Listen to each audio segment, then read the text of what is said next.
Hat trick की तैयारी कर रही है।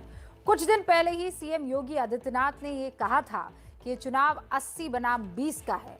अब अखिलेश इसे 85 बनाम 15 करने में लगे हुए हैं और यूपी की जीत भी इन्हीं दो फॉर्मूलों में छुपी हुई है। अब ये फॉर्मूले हैं क्या, कैसे इसके लिए दाव और पेच चले जा रहे हैं, समझने के लिए हमारे संवाददाता पंकज झा, रणवीर और अजय दुबे की इन डेप्थ रिपोर्ट आप देखिए। ये है समाजवादी कॉन्फिडेंस, और हो भी क्यों ना।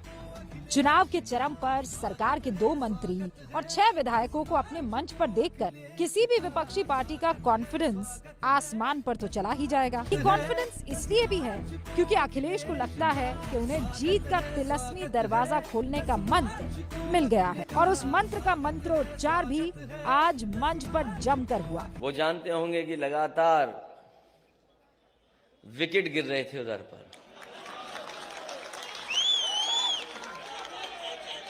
हालांकि हमारे बाबा मुख्यमंत्री क्रिकेट खेलना नहीं जानते हैं।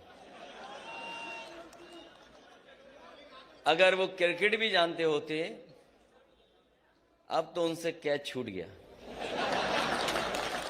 आप कहते हो नारा दे रहे हैं 80 और 20 का, और मैं ये कहता हूं 80-20 नहीं, अब तो होगा 15 और 85 का। 85 तो हमारा है, 15 में भी बंटवारा है। इस 80-20 और 85-15 के फॉर्मूले को ही यूपी में जीत का मंत्र माना जा रहा है। अब किसका फॉर्मूला फिट हुआ ये तो 10 मार्च को पता लग ही जाएगा, लेकिन इसी फॉर्मूले को फिट करने की जुगत में अखिलेश ने स्वामी प्रसाद मौर्य और उनकी टीम को लाल पगड़ी पहनाई है, और इसीलिए फॉर्मूले को समझ लीजिए। 80-20 के फॉर्मूले के मुताबिक 80% हिंदू वोट और 20% मुस्लिम वोट, और 85-15 का फॉर्मूला कहता है 85% पिछड़ी जातियां, जिसमें ओबीसी और SC/ST शामिल है, साथ में मुस्लिम भी, और 15% अगड़ी जातियां। बीजेपी 80-20 के फॉर्मूले से यूपी की लड़ाई को आगे बढ़ाना चाहती है, और अखिलेश 85-15 का फॉर्मूला फिट कर जीत का सेहरा पहनने की कोशिश में है।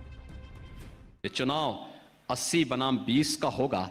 80% समर्थन एक तरफ होगा, 20% दूसरी तरफ होगा, और मुझे लगता 80% सकारात्मक ऊर्जा के साथ आगे बढ़ेंगे। 20% हमेशा विरोध किए हैं, विरोध करेंगे, लेकिन सत्ता बीजेपी की आएगी। ये जो 80 और 20 की बात कर रहे हैं,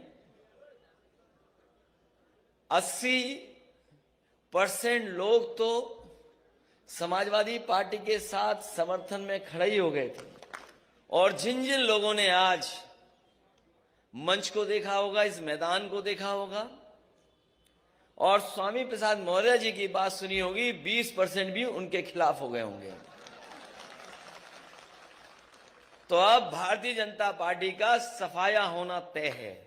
दरअसल बीजेपी यूपी में हिंदुत्व का कार्ड चलाना चाहती है, वहीं अखिलेश यादव पिछड़ी जातियों का कार्ड चलाने में जुटे हुए हैं। माना जाता है कि यूपी में भी यादव पहले से ही अखिलेश यादव के साथ है। ऐसे में अब अखिलेश यादव स्वामी प्रसाद मौर्य के दम पर नॉन यादव ओबीसी को अपने खेमे में लाने में जुटे हुए हैं। इसी वजह से लाल टोपी पहनाने वाले मंच पर यह संदेश देने की कोशिश की गई कि भारतीय जनता पार्टी अगड़ों की पार्टी है। बीजेपी भी अखिलेश की रणनीति से बेखबर नहीं है, इसीलिए वो लगातार अखिलेश के जाति कार्ड को अपने ट्रम्प कार्ड से काटने की जुगत में है। ये भारतीय जनता पार्टी केशव प्रसाद मौर्य और स्वामी प्रसाद मौर्य का नाम उछालकर पिछड़ों के बलबूते पर सरकार बनाई थी। चर्चा किया था मुख्यमंत्री होंगे या तो केशव प्रसाद मौर्य या तो स्वामी प्रसाद मौर्य। सरकार बनावे दलित और पिछड़े, और मलाई खामे वो लोग अगड़े 5% लोग। ये षड्यंत्र किया जा रहा है, ओबीसी और दलितों को गुमराह करने का प्रयास है, मगर वो होंगे नहीं। और उसका कारण बता देता हूं, इस देश के अंदर सबसे बड़े ओबीसी कोई नेता है तो उनका नाम है प्रधानमंत्री नरेंद्र मोदी।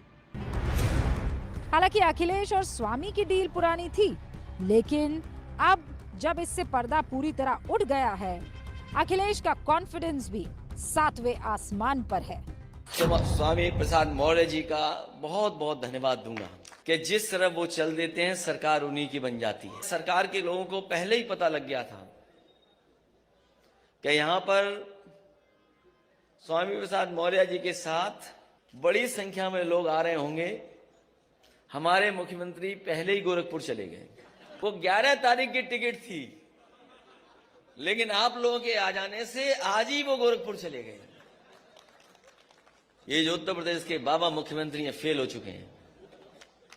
कितने भी दिल्ली वाले आए,